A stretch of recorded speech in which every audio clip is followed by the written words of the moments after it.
शेती हा profitable business कसा बनू शकतो?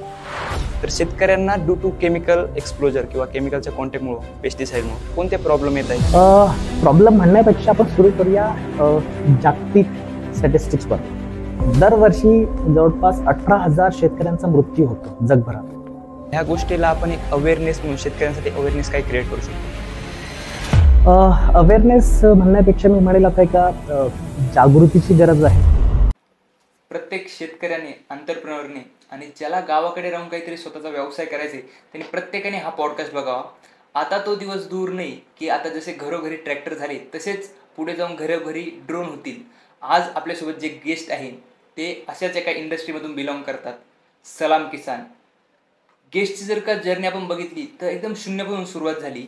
एका छोट्याशा आदिवासी खेडेगावातून त्यांचं शिक्षण पूर्ण झाले आणि पुढे जाऊन जवळजवळ 3 वर्षात 300 कोटींची कंपनी उभी करणे काय सोपं काम नाही. आणि आज ते ह्या कंपनीचे COO या पोझिशनवरती काम करत आहेत. प्राईम एरोस्पेस हे ॲग्रिकल्चर ड्रोन मॅन्युफॅक्चरिंग करते, तसंच ड्रोन पायलटला ट्रेनिंग देखील देण्याचं काम हे करतात. जवळजवळ 13 दिवस त्यांचं ट्रेनिंग चालतं आणि ड्रोन पायलट हा सक्षम बनतो. तर आज आपण या पॉडकास्टमध्ये सर्व सलाम किसान काय करते आणि ॲग्रिकल्चर ड्रोन इंडियाचं रिव्हॉल्युशन कसं आणू शकते हेच आपण बघणार आहोत. तर सुरू करूया.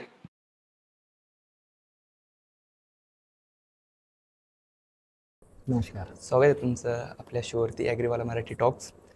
मी मागील 4-5 वर्षापासून ग्राउंड लेवलला ॲग्रिकल्चरमध्ये काम करतो आहे. पण शेतीमध्ये खूप साऱ्या समस्या येते. आज जरी शेतकऱ्याच्या मुलाला किंवा एक ॲग्रिकॉस्टला, इव्हन ॲग्रिकॉस्टला जरी विचारलं की तू पुढे जाऊन काय करणार, तर तो कधी हे बोलत नाही की मला पुढे जाऊन शेती करायची. तो हे सांगतो की पुढे जाऊन मला MBA करायचं आहे किंवा सिव्हिल सर्व्हिसचा अभ्यास करायचा आहे. तर हे काय म्हणजे ही अडचण काय आहे, त्याचं काय कारण असू शकतं? अडचण म्हणण्यापेक्षा मी म्हणेल हा कुठे ना कुठे एक न्यूनगंड आहे आणि त्यापेक्षा मी म्हणेल की कुठे ना कुठे आपल्याला आत्मविश्वासाची गरज आहे. एक मार्केटमध्ये किंवा इंडस्ट्रीमध्ये जेव्हा आपण म्हणतो ॲग्रिकल्चर जवळपास 17 ते 18% GDPचं कॉन्ट्रीब्युशन आहे आणि मोर दॅन 64% रुरल युथ जी आहे ती गावामध्ये, ग्रामीण भागात असते, ॲग्रिकल्चरमध्ये इन्व्हॉल्ड आहे. तरी पण प्रत्येक जण म्हणतो किंवा प्रत्येक जण जेव्हा आपण स्टार्टअपची बात करतो किंवा स्टार्टअप बद्दल बोलतो, प्रत्येक जणांचं एक उदाहरण असतं. तो IIT असतो, IIM मधनं असतो किंवा MBB मेकेन्झी, बेन किंवा BCG मधनं असतो. त्या व्यतिरिक्त कन्सल्टिंग एजन्सी मधनं असतात, EY, डिलॉइट, KPMG.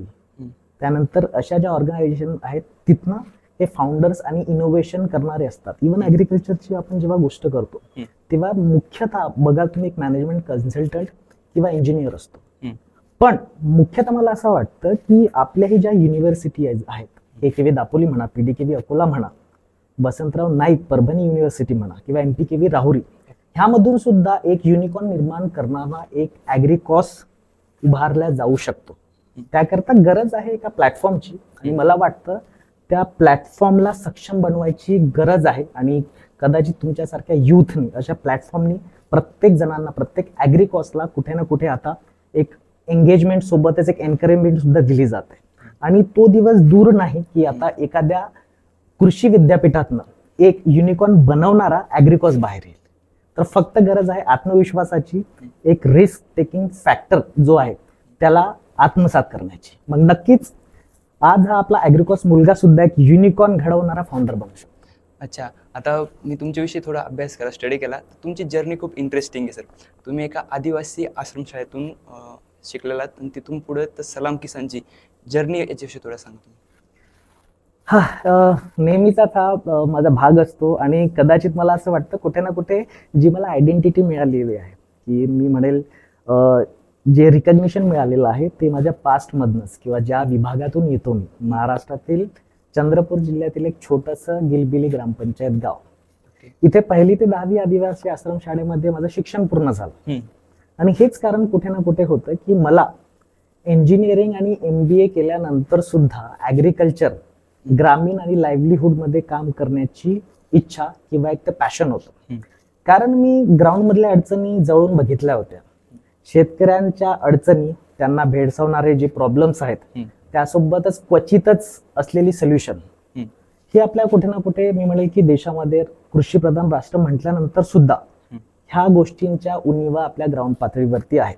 मग त्यामध्ये मुख्यतः आपण जेव्हा म्हणतो की शेती करत असताना शेतकऱ्यांच्या नेमक्या अडचणी काय आहेत, एकतर त्यांना बाजारभाव न मिळणे, इनपुट कॉस्ट जो आहे शेती करतानाचा तो खूप जास्त असतो. त्यासोबतच मी म्हणेल की asymmetry of knowledge, package of practices किंवा एक मॉडर्न शेती कशी करावी ह्याबद्दल सुद्धा एक प्रमाणित नॉलेज त्यांना दिल्या जात नाही. 100%. त्यामुळे अशा बऱ्याचशा अडचणी आहेत ज्याच्यामुळे एकतर शेतकरी आत्महत्या करतो किंवा तो कर्जामध्ये बुडालेला असतो. आणि ह्याचेच उदाहरण मी लहानपणापासून बघितले होते.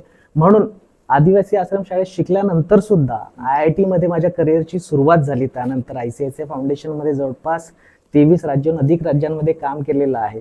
टाटा ट्रस्ट आणि बिग 4 EY सारख्या कंपनीमध्ये काम करून सुद्धा मी माझं पॅशन फॉलो केलं. आणि पॅशन होतं शेतकऱ्यांना, ग्रामीण पातळीतील युवकांना त्यांच्या सोबत जोडून आपण ग्रामीण विभागासाठी काहीतरी करू शकतो काय.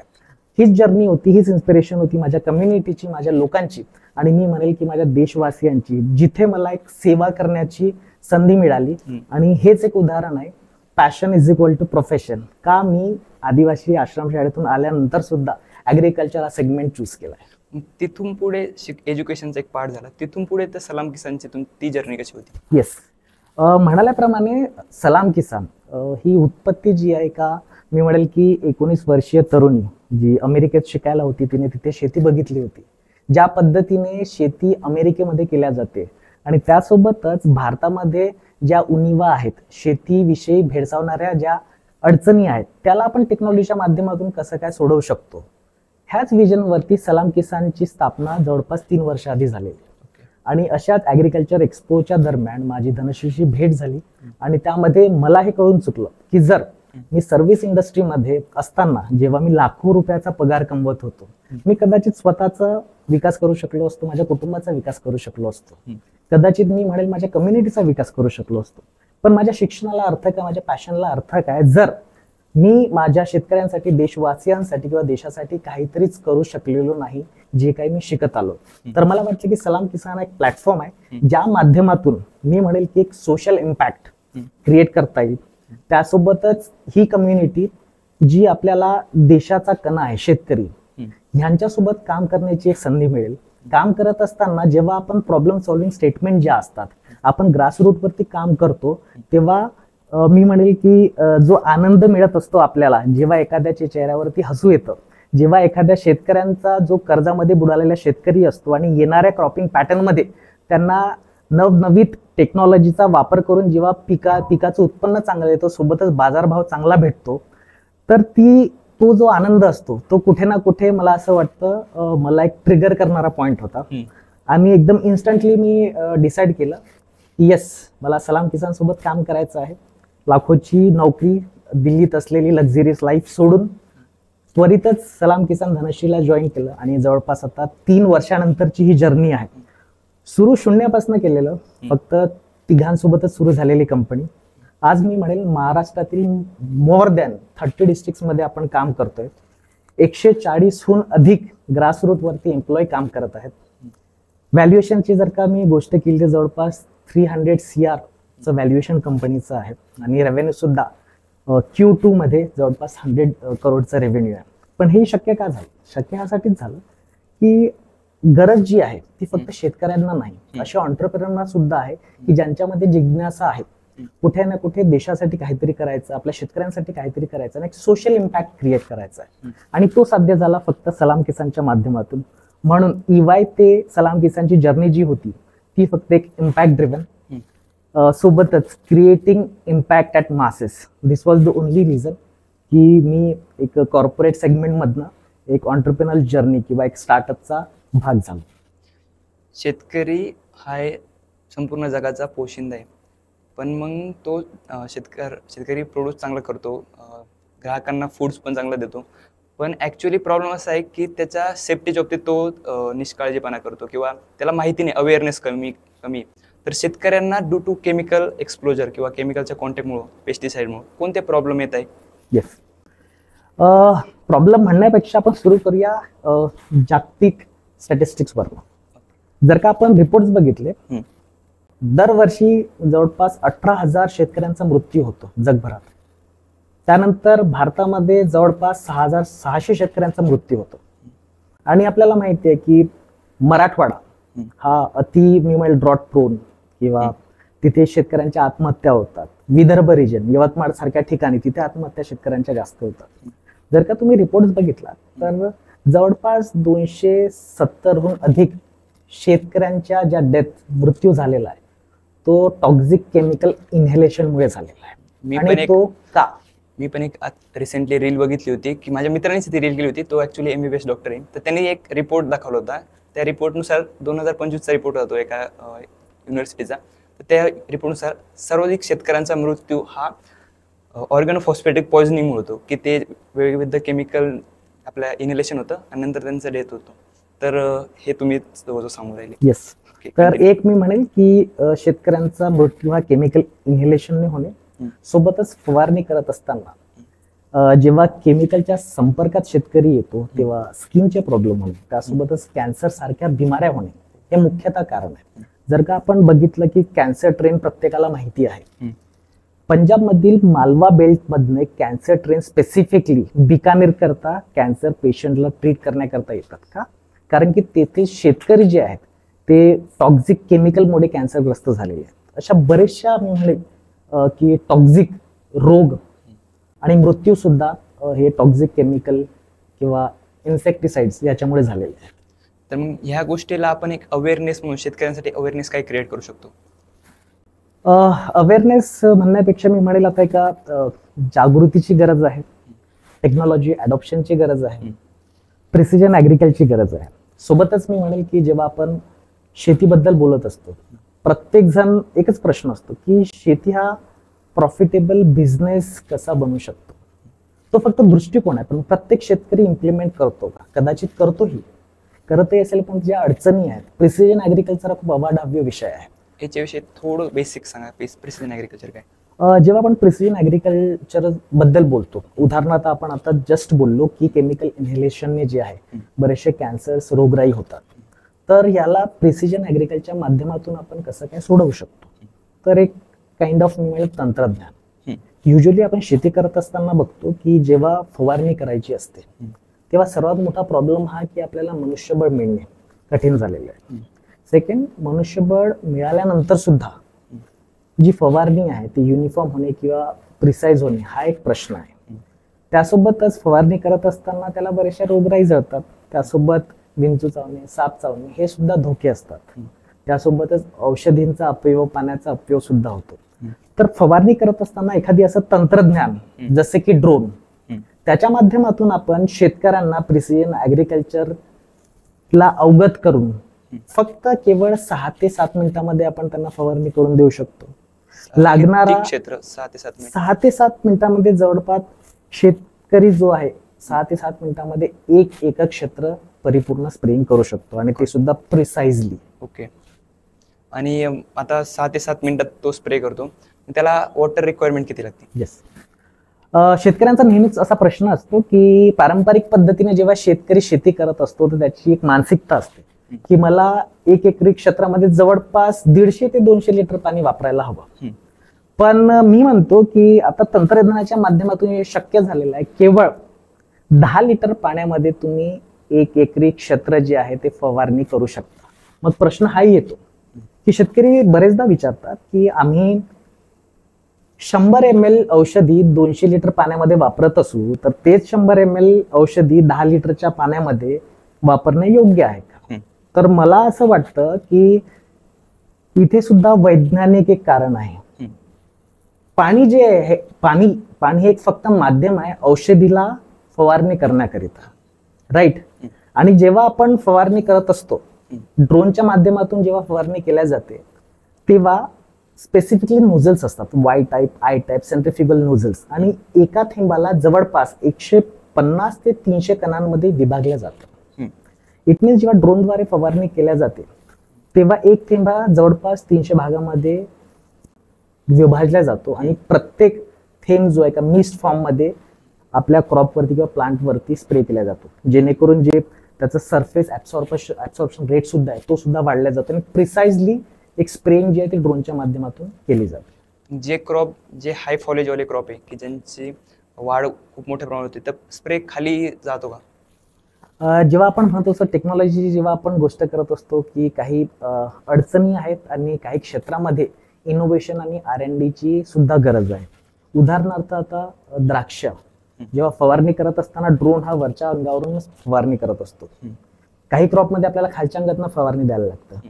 स्टील हा एक R&D आणि इनोव्हेशनचा भाग आहे. आम्ही सुद्धा ह्यावरती ट्रायल घेतोय की कस्टमाइज नोझलचा वापर करून आपण काय खालच्या अंगाच्या मी म्हणेल की क्रॉपला फवारणी करू शकतो का. तर मी म्हणेल ही एक अडचण नसण्यापेक्षा एक स्कोप ऑफ इम्प्रूव्हमेंट आहे किंवा इनोव्हेशन आणि R&D ची गरज आहे, त्यावरती आम्ही काम करतोय.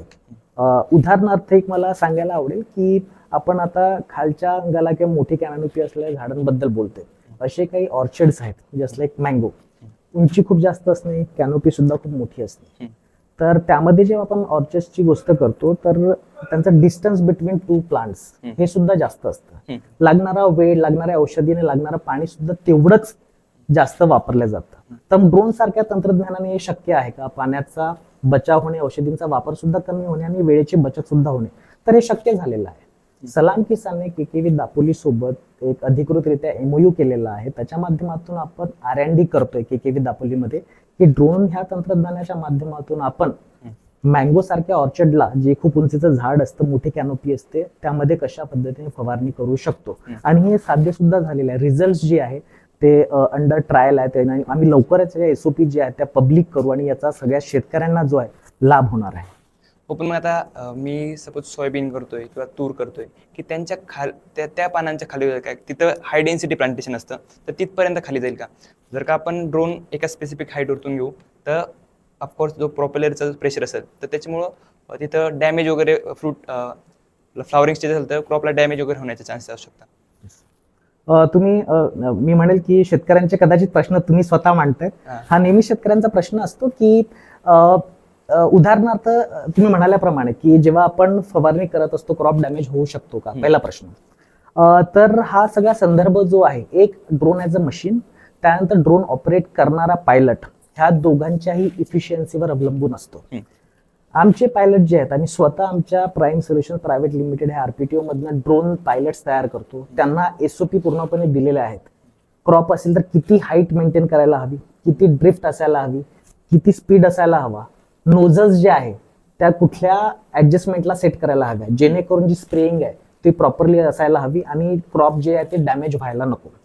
तुमचा दुसरा प्रश्न हा सुद्धा होता की जर का पाण्याच्या खालच्या अंगाला एखादी रोगराई असेल त्याचं काय. मी एक शब्द वापरला, ड्रिफ्ट. जेव्हा प्रोपेलर फिरत असतो तर एका सर्टन हाईट वरती आपण त्याला एक आमचे पायलट जे आहेत ते मेंटेन करतात. त्याच्या ड्रिफ्टमुळे पानाची जी हालचाल होते आणि तो पुढच्या खालच्या अंगाला सुद्धा तो फवारलेला जी औषध आहे ती खालच्या अंगाला सुद्धा लागते. आणि अशा प्रकारे मी म्हणेल की कॉटन, सोयाबीन, तूर, मूग, ऊस अशा पिकांवरती आपण महाराष्ट्रभरात जवळपास मोर दॅन 98,000 एकरवरती स्प्रेइंग आतापर्यंत केलेली आहे आणि रिझल्ट हे अप्रतिम आहेत, उत्तम आहेत. शेतकऱ्यांच्या ज्या प्रतिक्रिया सुद्धा मी म्हणेल की सकारात्मक आहेत ड्रोन तंत्रज्ञानाबद्दल. मला असं वाटतं की जे आपण स्प्रे करतो, जे खालच्या अंगाला मे बी थोडंफार औषध जात नसेल, मे बी काहीतरी थोडंफार, तर त्यासाठी आपण इथं सिस्टमॅटिक प्रकारे जर का औषधांचा वापर केला, जे सिस्टमॅटिक फॉर्ममध्ये येतात त्यांचा वापर केला, त्यांचे result as compare to contact fungicide जे फक्त स्पर्शीय बुरशी नसतात, जिथं औषध पडेल तिथंच आपल्याला रिझल्ट भेटतील, त्यापेक्षा सिस्टमॅटिक म्हणजे पूर्ण सिस्टीममध्ये काम करेल तिथं आपल्याला रिझल्ट जास्त भेटू शकतात. येस, ऑफकोर्स तुम्ही म्हणाल्याप्रमाणे योग्यच तुम्ही सांगितलेलं आहे. पण आमच्या लक्षात आतापर्यंत असं आलेलं आहे की बरेचशा शेतकऱ्यांचे प्रश्न असे असतात की ड्रोनच्या माध्यमातून सिस्टमॅटिक आणि कॉन्टॅक्ट फंजिसाइड वापरू शकतो का. तर मी म्हणेल ड्रोनच्या माध्यमातून दोन्ही फवारण्या केल्या जाऊ शकतात.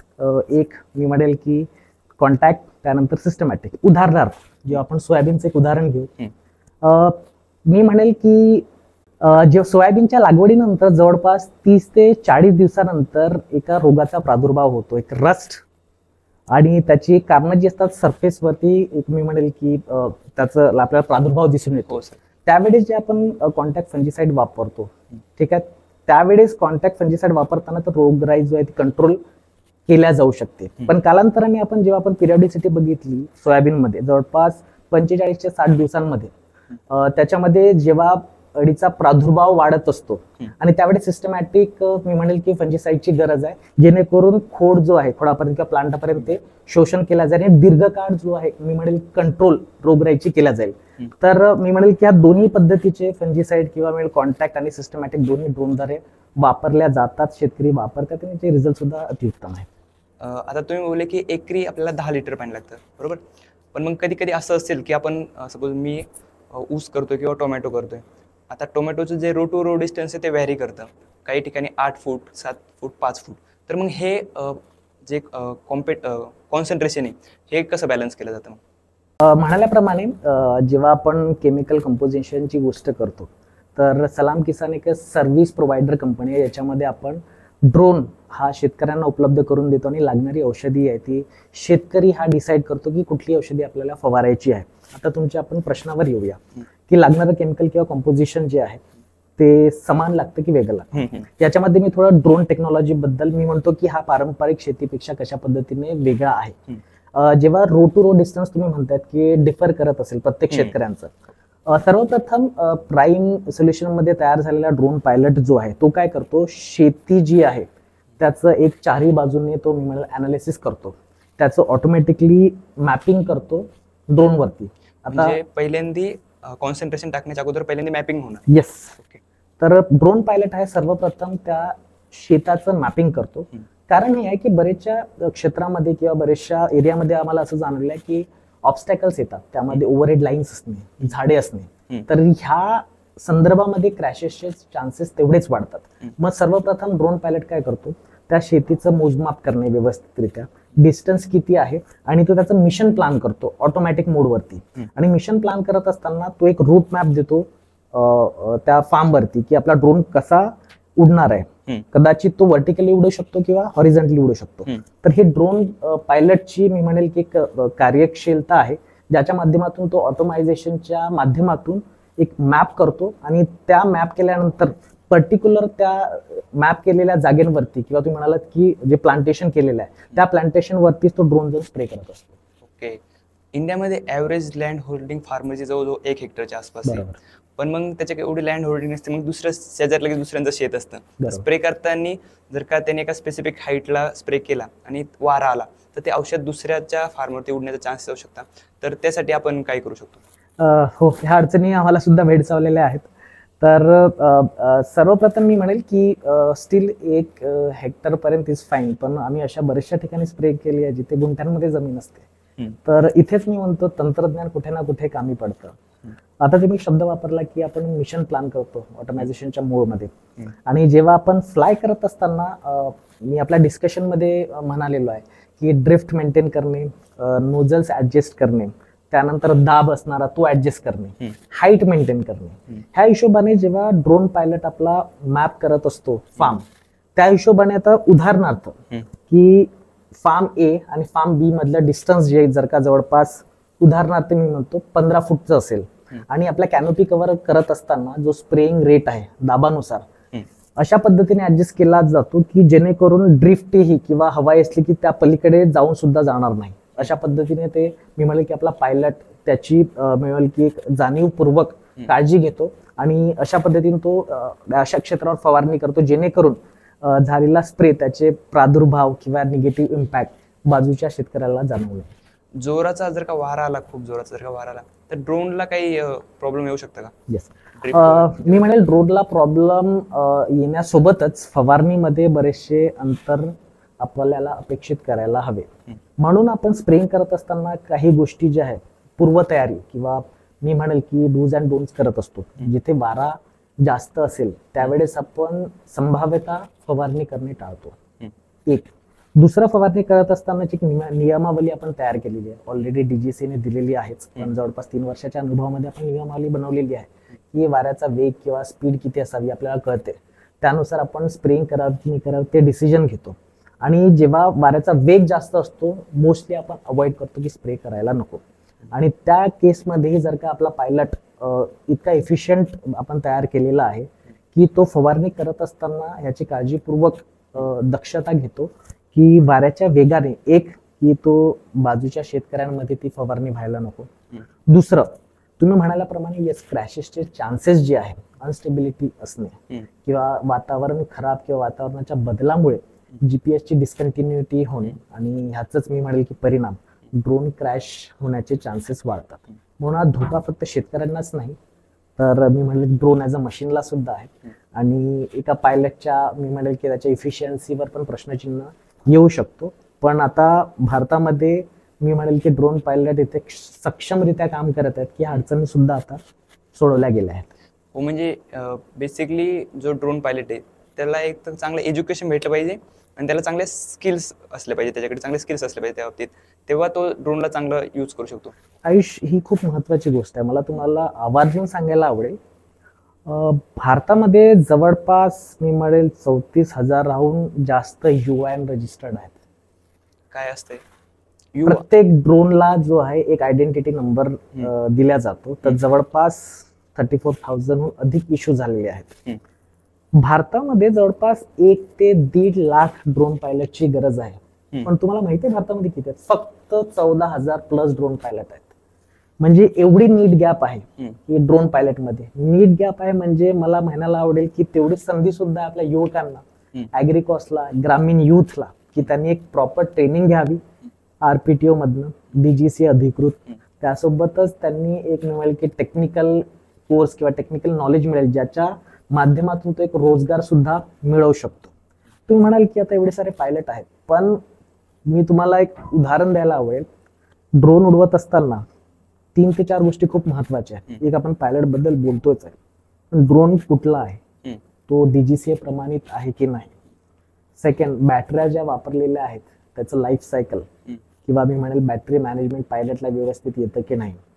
सर्वात महत्वाचं म्हणजे आफ्टर सेल सपोर्ट की एकदा ड्रोन क्रॅश झाल्यानंतर तो किती दिवसांमध्ये रिपेअर होतो.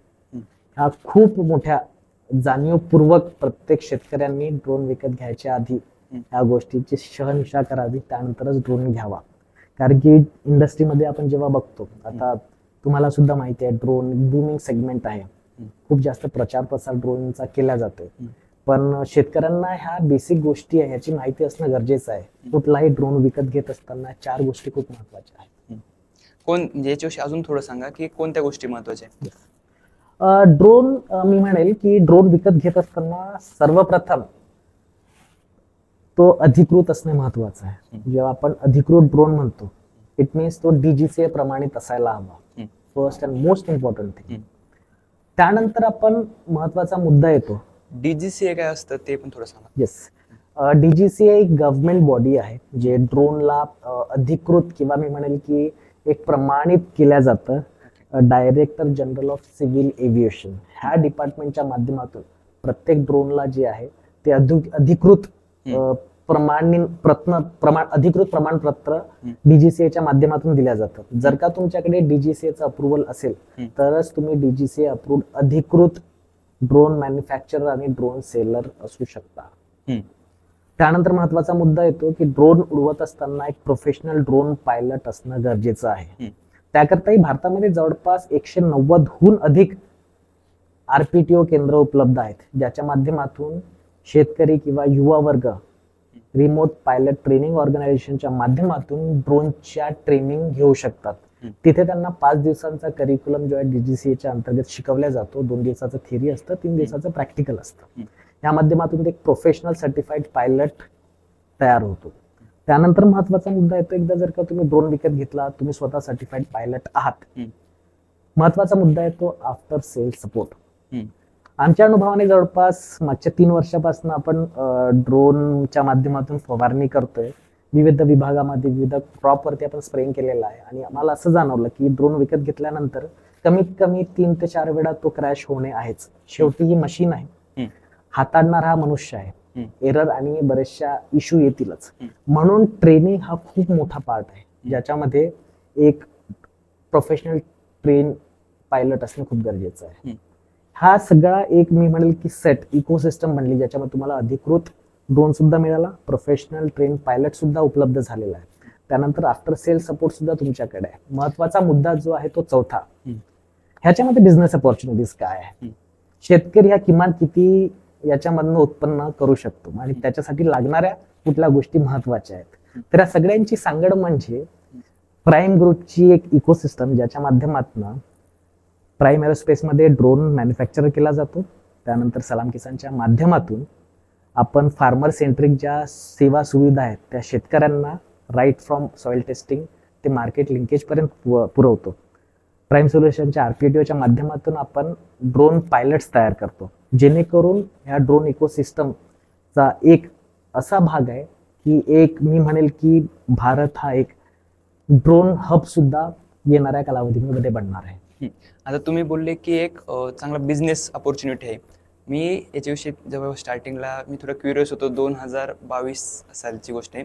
मी एक व्हिडिओ काढला होता आणि त्या व्हिडिओमध्ये असं सांगितलं होतं की शेतकरी महिन्याला 3 लाख रुपये कमवू शकतो ॲज अ ड्रोन सर्व्हिस देऊन, ठीक आहे. आणि तो प्रॉफिट फक्त बोलत होता. पण ॲक्च्युअलमध्ये जेव्हा मी तो व्हिडिओ टाकला त्यानंतर 1-2 जण बोलले की काही पण सांगता असं तसं, पण याची रियालिटी काय? येस आयुष, मला रियालिटी चेक द्यायला आवडेल. मी म्हणेल की रियालिटी चेक देण्यापेक्षा मी माझे अनुभव तुमच्यासोबत शेअर करतो. जेव्हा तुम्ही ड्रोन ॲज अ बिझनेस बघता तर याच्यामध्ये 3 ते 4 बिझनेस अपॉर्च्युनिटीज आहेत. राईट फ्रॉम आपण 1 बाय 1 डिस्कस करूया की drone as a service dash model म्हणतो, ज्याच्या माध्यमातून आपण ड्रोन हा रेंटल बेसिसवरती चालवू शकतो. साधारणतः आपण जर का महाराष्ट्राचा विचार केला, मराठवाडा विदर्भ ह्या विभागामध्ये 500 रुपये प्रति एकर हा रेट चाललेला आहे. जर का आपण वेस्टर्न महाराष्ट्रामध्ये आलो तर इथे जवळपास 600 ते 700 रुपये प्रति एकर हे तुम्हाला रेंटल चार्जेस मिळतात. थोडं मराठवाड्या साईडने जर का गेलो आपण औरंगाबाद साईडला, तुम्हाला जवळपास 550 रुपयापर्यंत प्रति एकरी हा एक रेंटल चार्जेस मिळू शकतो. पण हा तुमचा नफा आहे का? नाही, इट्स अ रेव्हेन्यू. नफा जेव्हा आपण म्हणतो तर याच्यामध्ये आपण 2 गोष्टी डिस्कस करूया की लागणारी याला कॅपिटल इन्व्हेस्टमेंट किती आहे. जर का तुम्हाला धंदा उभारायचा प्रॉफिटेबल, मी म्हणेल की म्हणालेला तुम्ही नंबर जो आहे 3 लाख कितपत खरा आहे तेवढं माहिती नाही, पण मी माझ्या अनुभवाने सांगू शकतो की ह्या ज्या गोष्टी आहेत, जे आपण प्रॉफिटेबल बिझनेस म्हणतो, महत्वाच्या मुद्द्यावर डिपेंड करतात. एक, सर्वप्रथम की आपल्याकडे स्प्रेइंग विंडो किती आहे. 365 दिवसांमध्ये आपल्याकडे स्प्रेइंग विंडो किती आहे. स्प्रेइंग विंडो काय असतं? स्प्रेइंग विंडो म्हणजे स्पेसिफिकली मी म्हणेल की तुम्हाला वर्षाकाठी खरीफमध्ये किती दिवस स्प्रेइंग करायला तुम्हाला ते दिवस मिळतात. रब्बी सीझन मध्ये तुम्ही किती दिवस ड्रोनचा वापर करून स्प्रे करू शकता. काही क्षेत्रामध्ये जायद हंगामामध्ये आपल्याला काही स्प्रेइंग करता येत असेल तर हा 365 दिवसांमध्ये तुम्हाला किती दिवस फक्त स्प्रेइंगला मिळणार आहेत आणि आपल्याला तेच नंबर कॅल्क्युलेट करायला हवे. आमच्या अनुभवानुसार आम्हाला असं लक्षात आलं की ऑन अन एव्हरेज जर का मी म्हणालो मराठवाडा, विदर्भ आणि वेस्टर्न महाराष्ट्र ह्या तिन्ही रिजनचा जर का आपण एव्हरेज काढला तर जवळपास 140 ते 150 दिवस साधारणतः आपल्याला स्प्रेइंग विंडो मिळू शकतो. तर आपण एक उदाहरणार्थ आपण एक नंबर घेतला की जवळपास 150 दिवस स्प्रेइंगची विंडो मिळालेली आहे आपल्याला, आणि एका ड्रोनच्या माध्यमातून आपण जवळपास दिवसाला 10 एकर सुद्धा स्प्रे करू शकलो. ठीक आहे, तर मी म्हणेल की 150 गुणिला 10 आणि आपण एक एव्हरेज प्राइस घेऊया की 500 रुपये प्रति एकर. तर शेतकरी स्वतः कॅल्क्युलेशन करू शकतात की वर्षाकाठी तुम्ही एका ड्रोनच्या माध्यमातून किती रुपये कमवू शकता. पण हा निव्वळ नफा नव्हे, हा फक्त रेव्हेन्यू आहे. याच्यामध्ये लागणारे खर्च सुद्धा आहेत आयुष. लागणारे खर्चामध्ये एक म्हणाल्याप्रमाणे कॅपिटल कॉस्ट. कॅपिटल कॉस्ट आपण जेव्हा म्हणतो की ड्रोन हा एक प्रॉफिटेबल बिझनेस बनवायचा असेल तर तुम्हाला ड्रोन सोबत ॲड्युकेट बॅटरी सेट्स असायला हवीत. दिवसाला जर का तुम्हाला 10 एकर स्प्रे करायचे आहेत, कमीत कमी तुमच्याकडे 4 ते 5 बॅटरी सेट्स असायला हवे. सेकंड, एक तुमचा प्रोफेशनल ट्रेन पायलट असायला हवा, जेणेकरून व्यवस्थित बॅटरी मॅनेजमेंट, लेस क्रॅशेस तो करू शकेल. थर्ड थिंग, एका ठिकाणाहून आपल्याकडे स्कॅटर्ड लँड होल्डिंग आहे. कदाचित 2 एकर मला 5 किलोमीटरच्या आतमध्ये मिळाले असतील, 4 एकर पुढल्या 5 किलोमीटरमध्ये मिळत असतील. तर त्याच्यासाठी ड्रोन वाहून नेण्याकरता एक साधन किंवा व्हेकलची गरज आहे. 2 व्हीलर झालं काय त्याला 4 व्हीलर? ह्याच्यामध्ये साधारणतः मिळेल की 2 व्हीलरचा वापर केला जातो, 3 व्हीलरचा पण आणि 4 व्हीलरचा पण. आपले शेतकरी जे सर्वसाधारण आहेत, 2 व्हीलरच्या माध्यमातून सुद्धा ड्रोन हा मोबिलाइज किंवा कॅरी केला जाऊ शकतो. तर सांगितल्याप्रमाणे आता आपण थोडं कॉस्टिंग वरती बोलूया की याची ऑपरेटिंग कॉस्ट काय आहे. मी म्हणेल की अनुभवानुसार आम्हाला लक्षात आलं, जर का तुम्हाला प्रॉफिटेबल बिझनेस करायचा असेल आयुष, तर स्प्रेइंग हा धंदा केवळ 50 किलोमीटरच्या आत क्षेत्रामध्येच असायला हवा, जेणेकरून तुमची फ्युएल कॉस्ट वाचेल, जी स्प्रेइंग इफिशियन्सी आहे ती वाढेल. त्याच्या पलीकडे संभाव्यता कठीण आहे एक प्रॉफिटेबल बिझनेस बनवणे. सोबतच कुठल्या पिकावर आपण स्प्रे करतो ते सुद्धा महत्वाचं आहे. मुख्यतः आपण जेव्हा महाराष्ट्र आणि भारतभराचा विचार केला की शुगर केन हा एक असा क्रॉप आहे की जास्तीत जास्त तुम्हाला स्प्रेइंग पण मिळतं आणि त्याला चार्जेस पण जास्त मिळतात, कारण की अडचणी आहेत, हाईट वाढणे, त्यानंतर मनुष्यबळ उपलब्ध नसतं. तर याच्यामध्ये जेव्हा आपण ऑपरेटिंग कॉस्टची गोष्ट करतो तर लागणारा खर्च ऑपरेटिंग कॉस्टमध्ये मी म्हणेल की जर का तुम्ही स्वतः ड्रोन पायलट असाल तर ते शून्य कन्सिडर करता येईल, पण ती सुद्धा एक कॉस्ट आहे. पण जर का आपण भाडे तत्वावरही एखादी ड्रोन पायलट हायर केला तर त्याची सॅलरी सुद्धा 20,000 रुपये प्रति महिना असतं. 12 महिन्याचं तुम्ही कॅल्क्युलेट करू शकता, 20,000 गुणिला 12, ती एक तुम्हाला लागणारी कॉस्ट आहे. त्याच्यानंतर आपण विचार करूया की फ्युएल लागणारं, जर का टू व्हीलर तुमच्याकडे असेल तर टू व्हीलर असेल तुमच्याकडे तर त्याला लागणारा वर्षाकाठी 150 दिवसाकाठी जर का तुम्हाला फ्युएल लागणारा पेट्रोलचा खर्च किती आहे तो सिंपलचं कॅल्क्युलेशन तुम्ही करू शकता की 50 किलोमीटर तो स्प्रेइंग करता फिरतोय, त्यानंतर उदाहरणार्थ गाडीचा एव्हरेज 50 किलोमीटर असतोच, आणि त्यानंतर तुम्ही त्यानंतर आपल्याला बाईकचा मेंटेनन्स वगैरे पण त्यात घ्यायला लागेल. त्या बाईकचा मेंटेनन्स पण आहे, पेट्रोल आहे, आणि त्याच्यानंतर जर का तुम्ही म्हणाला तर ह्या जर का आपण सगळ्या गोष्टी कॅल्क्युलेट केल्या तर साधारणतः 50,000 रुपये तुम्ही पेट्रोलचा कॉस्ट कॅल्क्युलेट करा येणारा. मुख्यतः बरेचशी लोक कॅल्क्युलेट करत नाही, कॉस्ट मध्ये त्यांना पडतं क्रॅश झाल्यानंतर मेंटेनन्स हा एक खर्च सुद्धा संभाव्यतः तुम्हाला 40-50 रुपये वर्षाकाठी पकडायला हवा. मी रियालिटी सांगतो की आज मला कुठल्याच शेतकऱ्यांना चुकीचं उदाहरण किंवा चुकीचा संदेश द्यायचा नाहीये. तुम्हाला कमीत कमी 40-50 हजार रुपये तो मेंटेनन्स चार्जेस असणार आहेच. तर तोही जर का तुम्ही मायनस केला तर मी सांगू शकतो की तुम्ही लाखोमध्ये वर्षाकाठी कमाई करू शकता, पण 3 लाख तर नक्कीच नाही. 3 लाख रुपये महिना कमवणे कदाचित आम्हाला अजूनपर्यंत पॉसिबल झालेलं नाही. हो, नाही तर मग प्रत्येकाने ड्रोन घेतला असतं. येस. 3 लाख रुपये भेटताय, कशाला नोकरी काय करायची. नक्कीच. पण मग आता याचा मेंटेनन्स कॉस्ट एवढा असल्याच्या मागचं काय कारण असू शकतं? काय इकोसिस्टीम कमी पडते का काय? खूप चांगला शब्द वापरला आहे तुम्ही, इकोसिस्टमचीच गरज आहे. आणि ह्या धोरणावरती सलाम किसान काम करते की इकोसिस्टम कशी डेव्हलप करावी. एक ड्रोन मॅन्युफॅक्चर प्रबळ असायला हवा, त्यानंतर आरपीटीओ मधले प्रोफेशनल पायलट तयार असायला हवेत, त्याच्यानंतर आफ्टर सेल सपोर्ट जो आहे अवघ्या 3 दिवसाच्या आत असायला हवा. तर ही इकोसिस्टम ज्याच्या हातामध्ये आहे तो 100% प्रॉफिटेबल बिझनेस तयार करू शकतो. आणि हेच काम करण्यामध्ये आम्ही आतापर्यंत सक्षम झालेलो आहोत. सलाम किसानने ही एक इकोसिस्टम बनवलेली आहे ज्याच्यामध्ये ड्रोन स्वतः मॅन्युफॅक्चर आम्ही करतोय, त्यासोबत स्वतःचा आरपीटी सुद्धा आहे. आफ्टर सेल सपोर्ट जो आम्ही अवघ्या 72 तासांच्या आत शेतकऱ्यांना उपलब्ध करून देतोय. तर इकोसिस्टम स्ट्रेंथ करायची गरज आहे आपल्याला भारतामध्ये. आणि त्यासोबतच जर का मॅक्सिमम मार्केट कॅप्चर करायचं असेल तर तुम्हाला 3 गोष्टी महत्वाच्या आहेत. तेव्हाच तुम्ही आपला एंड युजर जो आपला बळीराजा आहे शेतकऱ्यांना एक उपायकारक सुविधा देऊ शकाल. अच्छा, पण आता आपण बघतो की म्हणजे याचे स्पेअर पार्ट्स वगैरे असतील तर ह्या गोष्टी आपल्याला कुठे भेटतील जर का शेतकऱ्यांनी ड्रोन वगैरे घेतलाय? येस, या कुठे भेटतील? युजली ह्या खूप मोठ्या अडचणी आहेत आयुष. याचे कारणही तेवढेच आहेत. जर का तुम्ही आता टॉप 5 कंपनीजही बघितल्या मार्केटमध्ये तर जास्तीत जास्त तुम्हाला मॅन्युफॅक्चर एकतर नॉर्थ साईडला किंवा डाऊन साऊथ साईडला मिळते. काय कारण त्याचं? कारण मध्ये मॅन्युफॅक्चरिंग जी फॅसिलिटी त्यांची एस्टॅब्लिश आहे ती समजा की तुम्ही दिल्ली साईडला असेल एक, किंवा इकडे तुम्हाला चेन्नई हैदराबाद साईडला मोस्टली मॅन्युफॅक्चरिंग तुम्हाला मिळते. तिथनं एकदा इथं कुठल्याही लोकेशनला ड्रोन स्प्रे किंवा ड्रोन क्रॅश झाल्यानंतर लागणारा सपोर्ट जो आहे, सर्वप्रथम टेक्निकल पर्सन कॉलवर येणे, प्रॉब्लेम अंडरस्टँड करणे, प्रॉब्लेम अंडरस्टँड केल्यानंतर स्पेअर पार्ट कुठले गेलेले आहेत याची शहनिशा करणे, त्यानंतर ऑर्डर प्लेस करणे, आणि मग तो ऑर्डर दिल्ली किंवा हैदराबाद मधनं एका आपल्या नेटिव्ह लोकेशनला येणे.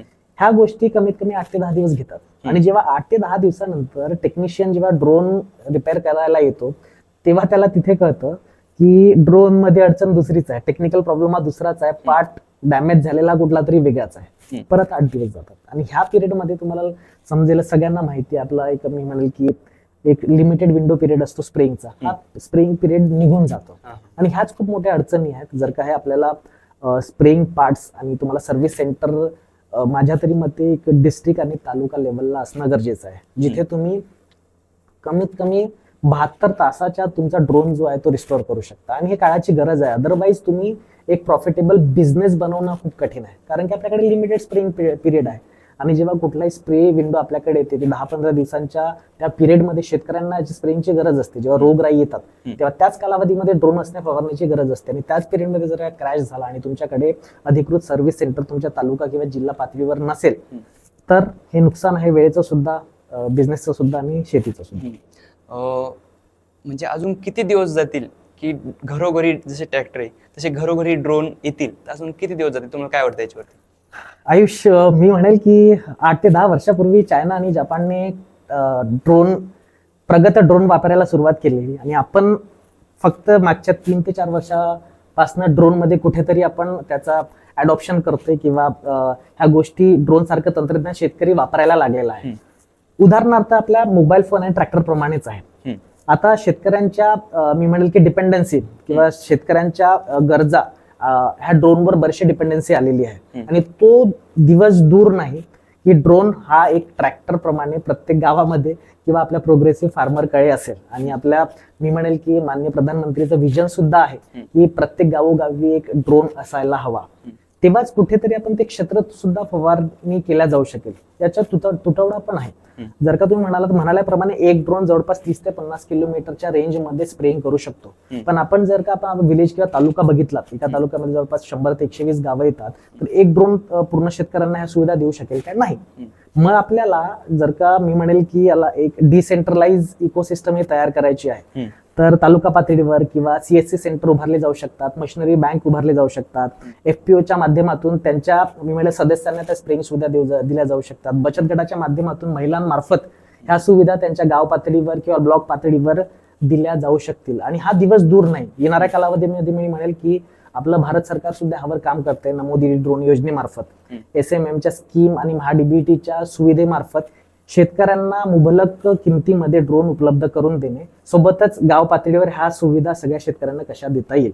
तर तो दिवस बिलकुल दूर नाही की जेव्हा ड्रोन हा ट्रॅक्टर सारखाच किंवा JCB सारखा गणल्या जाईल. म्हणजे आता सरकार पण सपोर्ट करते, तर सरकार कोणत्या योजना आणते यासाठी की शेतकऱ्यांनी ड्रोन घेतले पाहिजे? आपण सुरुवात करूया महाराष्ट्रापासून. तर महाराष्ट्रामध्ये महाडीबीटी पोर्टलवरती अनुदान उपलब्ध आहे. इंडिव्हिज्युअल शेतकरी, FPO, farm machinery, CSC bank यांना 40% अनुदान आहे, 4 लाखांपर्यंत. तुम्ही ऍग्री ग्रॅज्युएट असाल तर तुम्हाला 5 लाखांपर्यंत 50% अनुदान दिलं जातं. सोबतच आपण सेंटरकडे गेलो तर SMM नावाची स्कीम आहे, त्याच्या माध्यमातून 75% अनुदान जवळपास 7,50,000 FPO ला दिलं जातं. ऍग्रिकॉसला परत 50% आणि इंडिव्हिज्युअलला 40%. हे सेंटरची स्कीम आहे ज्याच्या माध्यमातून शेतकऱ्यांना अनुदान दिले जातं. पण तरी पण आपला शेतकरी जो आहे अल्पभूधारक आहे, त्याच्यासाठी एवढी इन्व्हेस्टमेंट सुद्धा कठीण आहे. मी म्हणाल्याप्रमाणे जर का तुम्हाला प्रॉफिटेबल बिझनेस करायचा असेल आणि लाखोंमध्ये वर्षागाठी कमवायचं असेल तर तुमच्याकडे ॲडिक्वेट सेट असायला हवेत. एक ड्रोन, त्यानंतर मिनिमम 5 बॅटरी सेट्स असायला हवी. आणि याची किंमत जर का तुम्ही बघायला गेलं जवळपास 8 ते 10 लाखाच्या घरात जातं. मग शेतकरी गुंतवू शकेल का? एवढं नाही. स्कीम मध्ये तुम्हाला किती 4 लाखच मिळतील, उरलेल्या 6 लाखांचं काय? तर मग ऍग्री इन्फ्रा फंडच्या माध्यमातून त्यांना 6% लोन सुद्धा उपलब्ध आहे, ज्याच्या माध्यमातून कोलॅटरल फ्री लोन शेतकरी हा अवेल करू शकतो ऍग्री इन्फ्रा फंड मधलं. आणि ड्रोन सारखं महागड अवजार सुद्धा तो आता वापरू शकतो आणि आपल्या स्वतःलाच नव्हे तर आसपासच्या शेतकऱ्यांना सुद्धा त्याचा लाभ देऊ शकतो. काय कारण आहे गव्हर्नमेंट ड्रोन खरेदीसाठी एवढ्या स्कीम काढते की ड्रोन प्रमोट करते ते थोडक्यात? म्हणाल्याप्रमाणे जेव्हा फवारणी करत असतानाचे मुख्यतः अडचणी सगळ्यांनाच माहिती आहे. मनुष्यबळ अवेलेबल नाही, इनहेलेशनने बरेचसे मृत्यू होतात, त्यासोबतच अचूक किंवा प्रिसाईज फवारणी होत नाही. आणि आता आपण विकसित भारत संकल्प ऑलरेडी 2047 चाललेला आहे. तंत्रज्ञान अडॉप्शन, ड्रोन सारखं मी म्हणेल की प्रत्येक शेतकऱ्यांना असं तंत्रज्ञानाचा मी म्हणेल की एक्सेस असायला हवा. तर सरकार सुद्धा कुठे ना कुठे शेतकऱ्यांच्या भवितव्याचा विचार करते, टेक्नॉलॉजीचं अडॉप्शन करते. आणि भारत ही ऑफकोर्स जगातील 3rd लार्जेस्ट स्टार्टअप इकोसिस्टम आहे.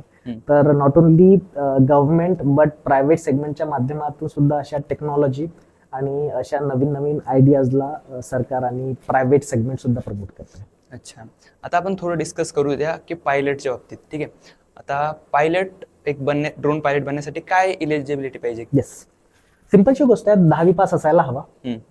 10वी पास असताना प्रत्येक व्यक्ती हा ड्रोन पायलट बनू शकतो. त्यानंतर त्याला अधिकृत RPTO, remote pilot training organisation मध्ये अप्लिकेशन करायचं आहे. अप्लिकेशन केल्यानंतर त्याला बेसिक डॉक्युमेंट्स लागतात. Aadhaar card, ID proof, photograph लागेल, मेडिकल सर्टिफिकेट लागतील. बेसिक त्यांना डॉक्युमेंट्स सबमिट करावे लागतात. त्यानंतर 5 दिवसाचं DGCA अप्रूव्ह ट्रेनिंग असतं. त्या ट्रेनिंगच्या माध्यमातून 2 दिवस त्यांना थेरी शिकवले जाते. नेमके ड्रोन कुठल्या पद्धतीचे आहेत, टाईप काय आहेत त्यांचे, हेक्साकॉप्टर आहे, क्वाडकॉप्टर आहे, स्मॉल आहे, मीडियम आहे, लार्ज कॅटेगरीमध्ये येतात. ही बेसिक माहिती दिली जाते. स्पेअर पार्ट कुठले आहेत, कुठले टूल्स, कुठले सेन्सर्स, हे थेरॉटिकल शिकवले जातात. 2 दिवसाच्या थेरीनंतर एक्झाम कंडक्ट केल्या जाते आणि त्यानंतर सिम्युलेटरचं पण ट्रेनिंग दिलं जातं आणि 3 दिवसाचं त्यांना प्रॅक्टिकल ट्रेनिंग हे फील्डवरती दिलं जातं. ह्या 5 दिवसाच्या ट्रेनिंगमध्ये RPTO मार्फत कॅन्डिडेट हा अधिकृत ड्रोन पायलट म्हणून नियुक्त होतो. पण एक परत आमच्या अनुभवातून उदाहरण देईल. 5 दिवसाच्या ड्रोन ट्रेनिंगमध्ये मी म्हणेल की डे 1 पासून स्प्रेइंग करणं शक्य नाही, कारण की ट्रेनिंग जी आहे ती वेगळ्या ड्रोनवर दिली जाते आणि हाताळणारा ड्रोन जो आहे तो वेगळा असतो. ह्यामध्ये मुख्यतः क्रॅशेसचे चान्सेस वाढतात, कारण की ऑब्स्टॅकल 4.5 तासाची फक्त फ्लाईट टाइम दिली जाते, त्यामध्ये ऑब्स्टॅकल हाताळणे कठीण आहे. सोबतच ऍक्च्युअल फील्ड टेरेन, त्याच्यानंतर मी म्हणेल ऑब्स्टॅकल डिफरंट असतात प्रत्येक क्रॉपवरती आणि त्याची आयडिया नसते. म्हणून प्राईम सोल्युशन प्रायव्हेट लिमिटेड ह्या RPTOच्या माध्यमातून आपण पायलटला 13 दिवसाचं कॉम्प्रिहेन्सिव्ह ट्रेनिंग प्रोव्हाइड करतो, ज्याच्यामध्ये डिफरंट 6 टाईपचे ऑब्स्टॅकल त्यांना ऍक्च्युअल ड्रोनवरती हाताळण्याची संधी मिळते.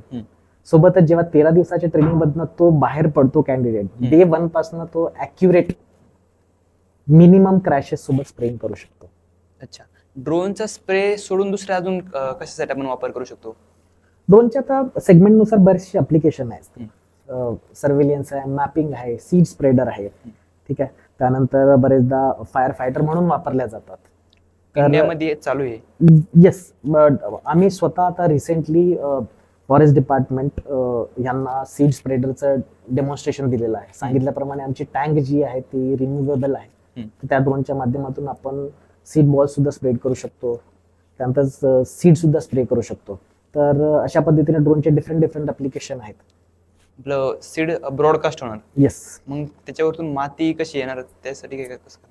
तर स्पेसिफिकली आम्ही आता जे फॉरेस्ट डिपार्टमेंट सोबत सीड बॉल वरती काम करतोय आणि त्याचा जो रेट आहे, डिस्चार्ज रेट, तो ठरवला जातो की किती डिस्चार्ज रेट मध्ये किती सीड्स तुम्हाला ड्रॉप करायला पाहिजेत, आणि ते डिस्टन्स सुद्धा आपण ऑटोमॅटिकली ऍडजस्ट करतो थ्रू लाईक फ्लाईट कंट्रोलर. तर आमच्या ऍग्रिकल्चर ड्रोन मध्ये आमची स्प्रेइंग तर चाललेलीच आहे, सोबतच आम्ही सीड स्प्रेडर वरती सुद्धा काम करतोय आणि खूप कमी कालावधीमध्ये आपण सीड बॉल स्प्रेड आपण ड्रोनच्या माध्यमातून करणार आहोत. भारतीय शेती जर का आपण बाहेरच्या कंट्रींसोबत जर का कम्पेअर केली तर तुम्हाला काय वाटतं? तुम्ही एवढे फिरलात तर त्याच्यावर त्या बाबतीत काय बोलता? मला असं वाटतं की कदाचित आपल्याला परत तंत्रज्ञान अवगत करण्याची गरज आहे, पॅकेज ऑफ प्रॅक्टिसेस इम्प्रूव्ह करण्याची गरज आहे. काही पॉलिसी लेवलवरती, सरकार लेवलवरती MSP किंवा योग्य भाव मिळणे, सोबतच एक्सपोर्ट वरती आपल्याला आपल्या शेतकऱ्यांना योग्य पिकाला योग्य भाव देणे याची सुद्धा गरज आहे. सोबतच मी म्हणेन की आता केमिकल शेती, केमिकल फ्री शेती, रेसिड्यू शेती, ह्या शेतीची गरज आहे. कारण त्याचं हेच ग्लोबल वॉर्मिंग वाढते, मातीचा पोत खराब होतोय, पोल्युशन होतंय, सॉइल इरोजन एक महत्वाचा मुद्दा आहे.